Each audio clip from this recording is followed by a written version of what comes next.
Holy City Center Radio. This is episode 248, and I am your host, Christian Center. Today is Monday, April 29th, 2024. April is almost done. Can you believe it? I hope you had a fantastic weekend, got out there and had some fun, enjoyed whatever it is that Charleston had to offer for you this weekend. I had a great time, and I hope you did as well. Before we get into the latest news, couple updates. My mom and dad have been in town, as I've mentioned. We did a couple things, so just a quick little recap for you. One day they went to Jack's Cosmic Dogs here on James Island.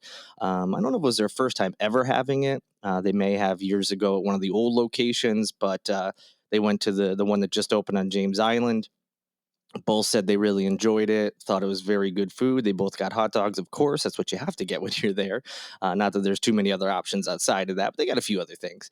And so they really enjoyed it. I've had it before. I'm a big fan as well. So that was good that they were able to, try somewhere new.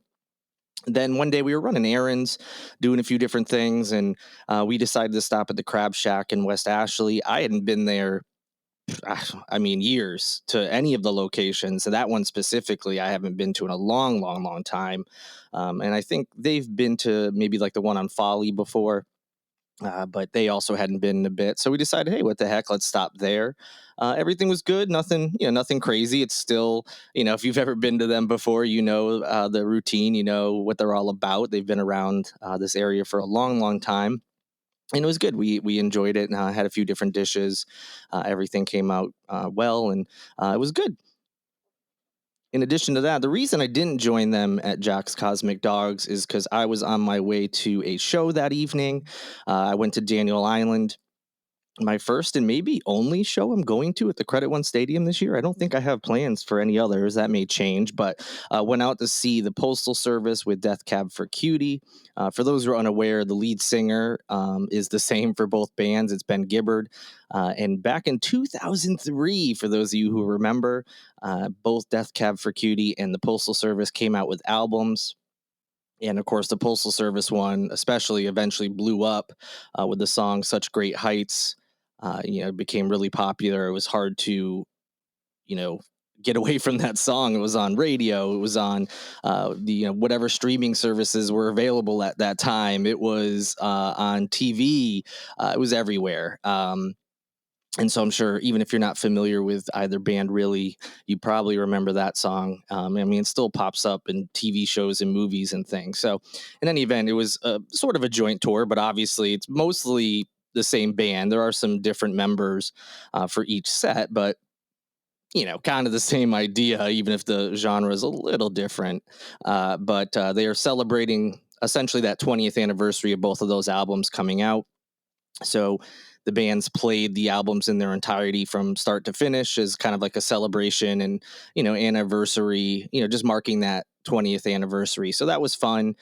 Crowd was pretty good. A lot of people around my age range that, were listening to that album maybe when they were in high school or college at the time. And, good vibes all around. It's always good when you go to a concert and the crowd is good, not full of, drunk people causing problems, or the people who go to shows and just chit chat the entire time around you. So everybody was, on their best behavior, which is to be expected at a show like that, I would imagine. So that was good. Had a lot of fun and enjoyed that. Saw some people I knew in the crowd and out in the concourse level and everything. Other than that, the other fun thing we did on Saturday, for those longtime listeners, or at least over the last year or so, may remember that my mom and I have gone and gotten tattoos at the same time on their last few visits. We did so on my birthday last year, and a few months prior to that, she had gotten her first one ever.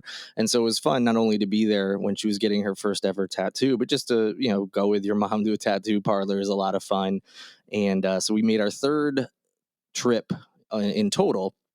On Saturday, she got the last one she got touched up a little bit. I think it looks not that it was bad to begin with, but just looks a little better. She added some color to it, a little brighter, which was good. And then I got a new one as well. So shout out to the Edge Tattoo, which is on James Island.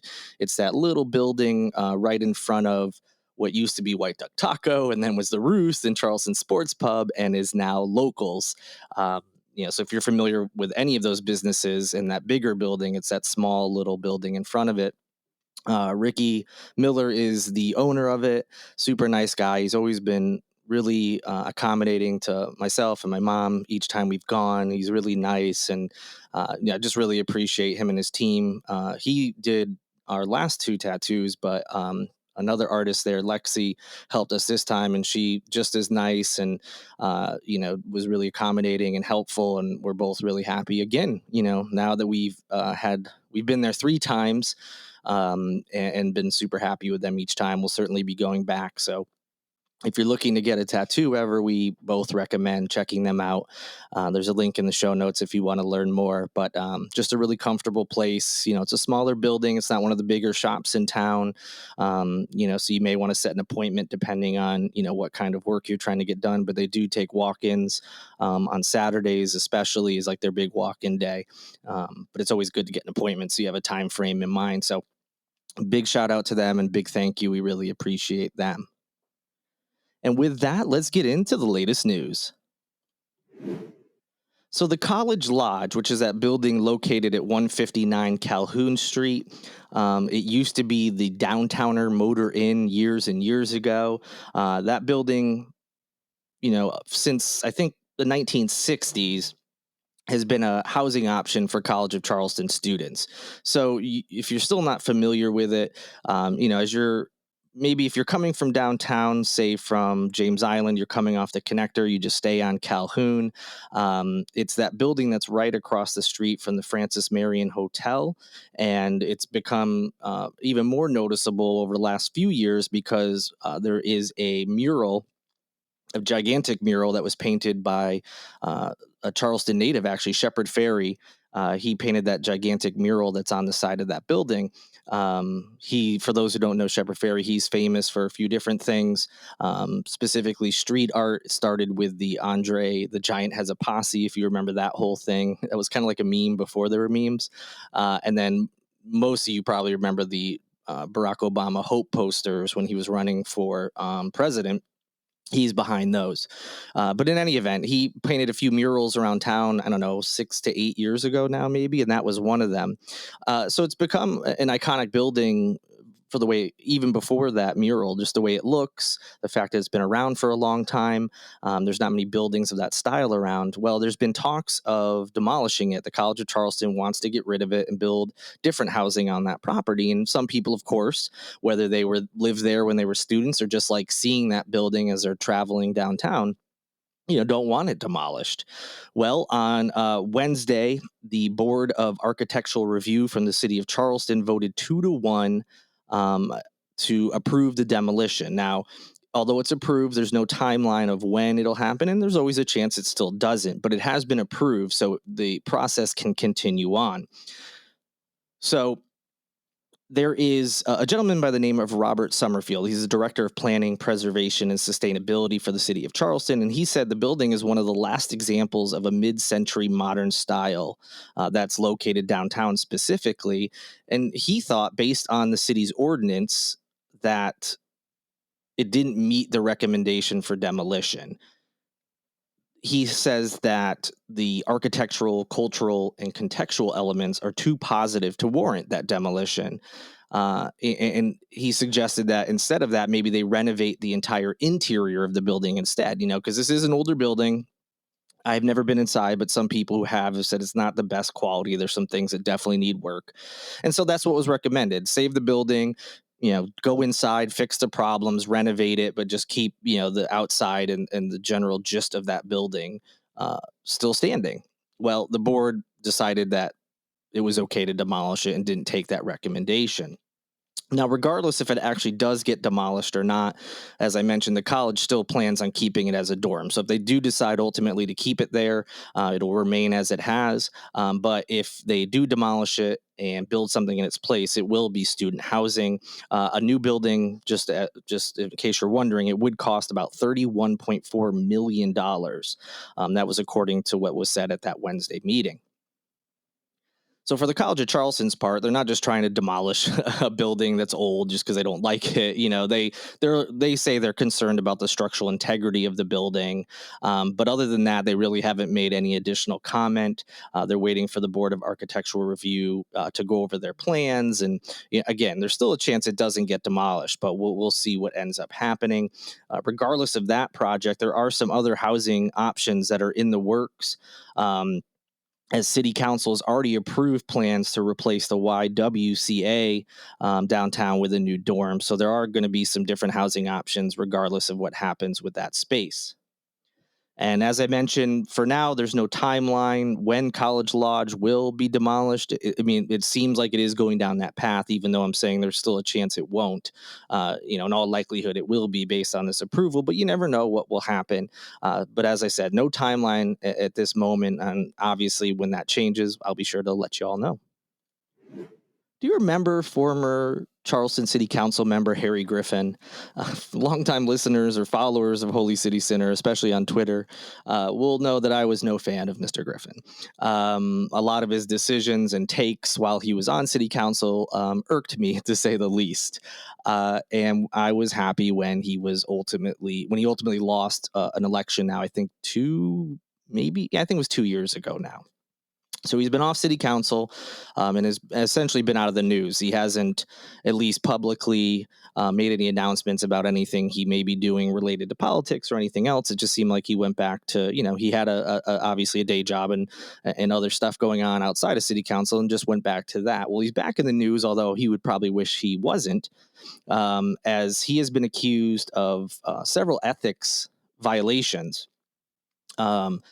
And I'll get into those specifics. And I did find the official number here. Griffin was on city council from 2017 to 2021. So it's actually been about 3 years since he was essentially voted out. Now, officially, he's been accused of 5 counts of failing to disclose campaign contributions, 1 count of failing to disclose campaign expenditures, 31 counts of using campaign funds for personal use, and 2 counts of excessive cash withdrawals. So a plethora of potential violations, and he, has not given any comment. Obviously, we'll see what happens, innocent till proven guilty, although this isn't necessarily going to be a court of law type situation. It's just going to be a hearing in front of the Ethics Commission. So specifically, what he's being accused of,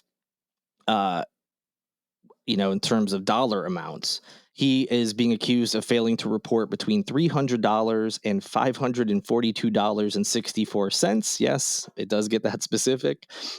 He's failing to report that range in contributions to his campaigns and more than $7,000 in expenditures. Now, in addition to that, he's also been accused of transferring more than $11,000 of campaign funds into a personal account of his between August 2017 and June 2021. So obviously, that first, 300 to, just shy of $550, that he maybe didn't report in contributions might not seem like that big of a deal. Of course, you should be reporting any contributions, no matter how small, but I could see how the public may think like, okay, whatever, that's not that big of a deal. But those bigger numbers towards the end, that $7,000 in expenditures that he didn't report, and that $11,000 one is the big one, I think. Campaign funds moving to a personal account. That's certainly the biggest one that needs to be explained. Now, as I mentioned, he declined to comment about the accusations, but as the city paper pointed out, he is remembered for a few different things for his time on council, but one of the bigger things he's remembered for is he led a charge to, and then it ultimately happened, to have an audit against former Mayor John Tecklenburg. He led this charge to have an audit back in 2019 related to some of Mayor Tecklenburg's expenses. Specifically, it focused on a batch of double-sided business cards, which of course are inexpensive, but that's what this whole thing came down to. And the issue he took with it was that, the one side had the mayor's information, normal stuff, contact information, what exactly you would expect. But on the other side was his wife's information, and it labeled her as the first lady underneath the city seal of Charleston. That's not an official role, but that is something that Mayor Tecklenburg took to calling his wife, and she called herself. And so the issue there was she shouldn't be on these business cards as she's not an official city employee and yada, yada, yada. So he led this whole charge for an audit, and then the audit ended up happening over this business card thing. And now he's being accused of, I think we can all agree, much bigger ethics problems here. And by the way, that investigation into business cards ended up costing the city more than $50,000. And in the end, they found no wrongdoing. So he wasted $50,000 and however amount of time for the city for something as silly as he thought the back of a business card was inappropriate, and ultimately no wrongdoing was found. So it just, it's one of those, you should keep your side of the street clean. Sometimes the people, yelling about what someone else is doing, sometimes are telling on themselves, allegedly, that they are doing something similar. And in this case, if he is found to be, at fault of any of these things, far worse than if Mayor Tecklenburg was found to do any wrongdoing with the business cards, and ultimately he wasn't. So, quite the interesting story. I did not see this coming. It's been a few years since he's been out of office, but these complaints were filed by someone, and now they're moving forward. So there will be a hearing, as I mentioned, on June 20th. It's open to the public. There's more details in the link in the show notes, but could get very, very interesting, and I'll be sure to keep you posted. And lastly, not a whole lot of details, as this just happened. I'm recording this episode on Sunday, and this happened Sunday night. So we don't know all the details, but by the time you hear this on Monday morning, there may be more information out there. But there was a fire at Mount Pleasant Seafood, which is out on Shem Creek. It was reported around 8 p.m. That the fire crews got the call and started responding. Owners of that location told News 2 that it appears the fire started in the oyster cooler. And that, yes, of course, there's a fire there. There's some form of damage to the business, the extent of which has not really been released yet. The main store area and the upstairs only have smoke damage, according to the owner. So, that's good news that, quote unquote, just smoke damage. I mean, that certainly beats extensive fire damage, of course, but there will be some work to be done. And again, there may be more details that come out. Obviously, if there's a fire, there's some form of fire damage as well. But that's really the only details I have at this point. It seems like it could have been a heck of a lot worse, and seems like it's, all things considered, not too bad. So hopeful that is the case, and as they go through and look at everything, that there isn't something they overlooked. But so far, it seems like, again, all things considered, pretty good news. The fire, was under control around 8:30 p.m. But they did remain on the scene, just kind of going through and checking things out and making sure the fire was fully out, as well as checking for damage or any issues that may have resulted from that fire. Again, sounds, all things considered, pretty good. I'll be sure to update you all if there is any significant information that comes out for that. But seems to be fairly good news for Mount Pleasant Seafood, which, by the way, has been operating on Shem Creek for more than 75 years. So this is a long time. It's Mount Pleasant / Shem Creek business, and hopefully everything will turn out fine for them. They posted on Instagram, again, not a whole lot of details, but we're thanking the crews and the outpouring of support they've gotten from people in the community. So whatever damage there is, or whatever they need to do going forward, it certainly seems like they're going to have the support of the community, and I would imagine we'll be back up and running like nothing happened before too long. So again, I'll be sure to keep you posted as more details come out. And that will do it for this edition of Holy City Center Radio. Thank you so much for listening. Thank you to Lindsay Marie Collins with LMC Sound System for producing this and every episode of Holy City Center, and also Tyler Boone, whose music you hear in each and every show. I'll be back on Wednesday. Can't wait to talk to you all again in just a few days. But until then, good night and good luck.